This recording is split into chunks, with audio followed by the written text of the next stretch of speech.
Hi! In front of me is Motorola Moto G73 and today I would like to show you how you can use split screen on this Motorola.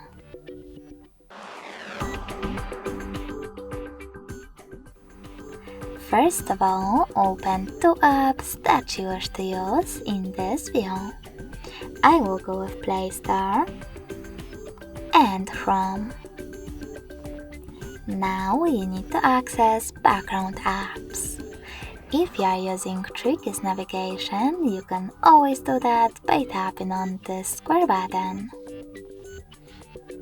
Now click on the icon of an app that you wish to use on the top half of your screen.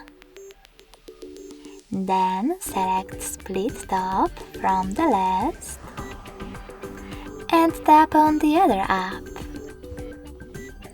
As you can see now, I can use both at the same time.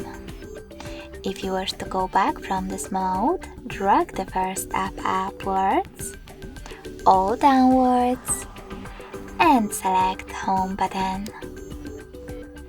Thanks so much for watching. If you enjoyed this video, smash that like button, comment and subscribe. Bye!